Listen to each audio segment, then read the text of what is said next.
What's up, Boulder, Colorado? Today we have a lot to cover, several great news stories, so let's get to it. Do something, just know that I made the decision and I don't stumble or stutter on it, and I'm not looking back. It is what it is, and that's what it's going to be. Today, our main story is about Coach Prime having to put the media back in their place.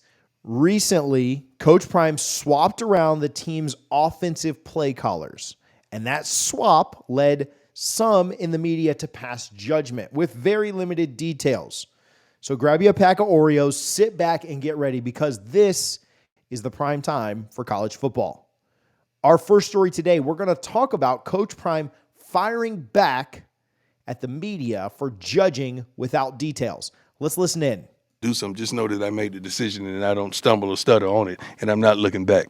It is what it is, and that's what it's going to be. I make a decision to help this team win. You guys don't know all the intangibles in it. You just looking from the outside of the crib, looking in. I got tinted windows, and you can't even see in the house, but you're making conclusions on what I should and should not do. Now, Coach Prime is absolutely correct here. The media has no idea what's going on behind the scenes. The media has no idea about all of the moving pieces. How many times in the world do people rush to cast judgment with very limited information? But eventually, when all of the information is revealed, they're made out to look like idiots. I can speak for myself. I won't speak for anyone else. I'm guilty of this. And I think if you're honest, you'd probably say you're guilty of this too. Whether it's a big national scandal, whether it's a sports story, or just something one of your friends or family told you. You hear a little bit of info, you make a judgment, you tell your friends, you gossip about it, and then the full story comes out and you say, well, darn, I probably shouldn't have said all that. I probably shouldn't have done all that. And I think that is what's happening here with this situation, and that's what Coach Prime says as well. Next up, we're going to talk about the media trying to once again bait Coach Prime into criticizing a coach. Now, I've lost count of how many times they've tried to do that this year, but let's listen to Coach Prime.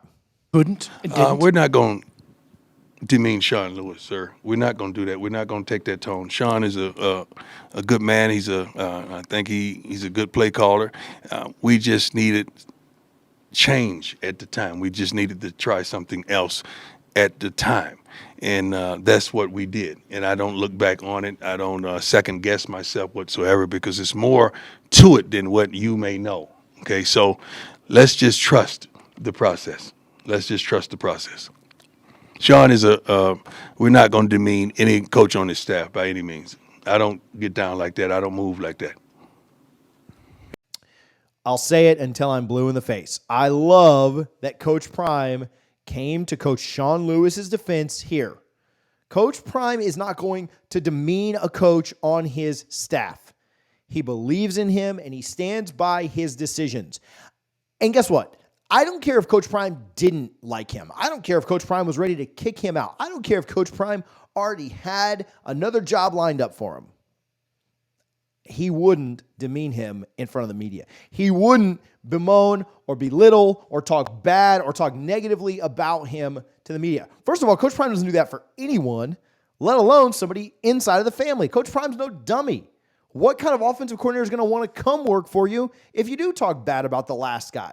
And again, I don't believe that's the situation. I don't believe that there's any kind of animosity or trouble brewing. But even if there was, do you think Coach Prime is dumb enough to do that? Absolutely not. The media wants to bait him into this so bad, and they are begging for controversy. They're begging for clicks, and Coach Prime just will not give it to them. Continuing on this story, Coach Prime was asked about how he evaluated Coach Pat Shurmur's first game calling plays, and here's what Coach Prime said. It has so much to do, and that's a great question, Ariel, but it's not just that. It's that and execution of the play that's called. It's that and timing of the play that's called. It's that and the thought process behind these things that's called. It's a lot goes behind that. You guys are just seeing what you see. You're missing a whole lot of intangibles that transpired for us to be in this situation right now. Coach, what? Yet again, Coach Prime is right. There are so many moving pieces to where a play might break down. It can break down in the training room 3 months before the game took place. It can break down when a player gets injured the week before and is a half step slower. It can break down when a player loses mental focus. It can break down when the coach calls it at the right time or the wrong time. Our point is there are infinite number of ways that a play can break down, yet so many are quick to limit it or call it one specific thing. Again, people like to cast judgment without having all the details. It happens way too often. Next, let's talk about what Coach Prime thought about Coach Charles Kelly's defense during the game. Let's listen in. All the night. You know, the thing about defense that's different from offense, when you're listening to the calls, you know what's supposed to happen. You know who's supposed to be where, who's supposed to do this, who's supposed to do that. And Coach Kelly's done a tremendous job. I mean, he really has, because I know he makes a certain call, but if a certain guy don't do what he is asking him to do, that's very problematic, and we surrender points. He called a good game tonight. We had some situations that we didn't do what was expected, but the guys rallied back, and we still was able to provoke, I think, 3 or 4 turnovers. I didn't see that statistic, but those guys are coming along well, and I'm proud. I'm truly proud of them. But it's always one play here and there that causes you to sit in this seat and have this mood that I have right now. So look, we called out Coach Kelly earlier in the year, but we have to give credit where it's due. The defense has played exceptionally better these last few weeks. They've forced several critical turnovers. They've gotten stops when they absolutely had to.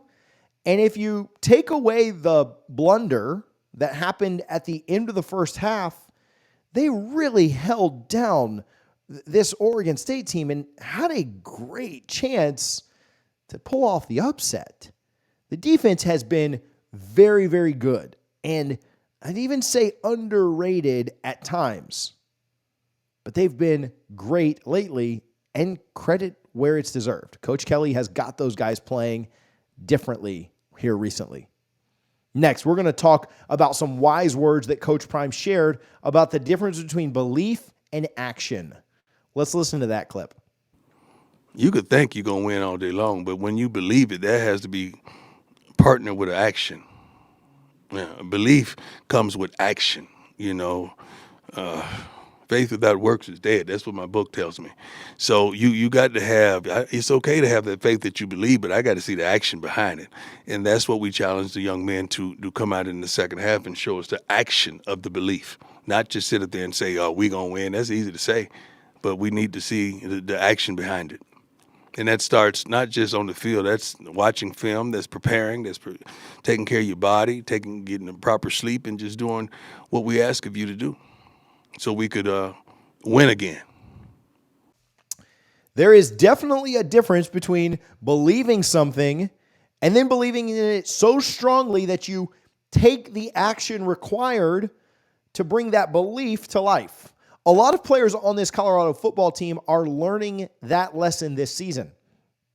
And those guys are going to be much better next year because of it. Coach Prime has already talked about that. I want kids, I want guys who love this game like I do, who believe in what we're doing like I do. What was the number he said earlier in the year? Maybe 75%. He said maybe I have 75% or 50%. I don't remember the number exactly. You guys tell me down in the comments of the roster and staff and team and coaches that buy in, that believe what we're doing. He said, I'm getting close, but I'm not all the way there yet. And a lot of these guys are learning that as we go through the year. Last thing today, we've got an update for you on Shedor's pain levels during and after the game. A reporter asked about it, so let's listen to that answer. Like right away, he's really struggled to move around. I mean, shoot, he's been hurt. I think he went in to get an injection so he could finish. So it's extraordinary. That was in the fourth quarter? Yes, sir. And then how about halftime? The kid is tough. He's tough. He's fighting through it. and he don't make any excuses. He wasn't raised like that. We're not making any excuses. We don't do that.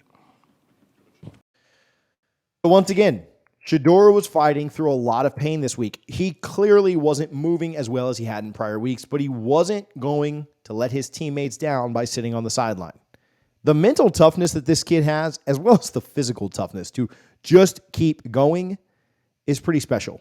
And I love Travis Hunter. I love Xavier Weaver. I love Jimmy Horn. I love Shiloh. I love Savion. I love a lot of these kids, and they do a great job. But there is no denying that Shedeur is the heart and soul of this team. And he knows that unless his legs fall off, he's got to use them out there to help this team go. And they did a great job with a comeback on Saturday night to get really close to making this thing a reality, making this upset happen. They covered the spread. Covering the spread is not good enough. We're not here for moral victories.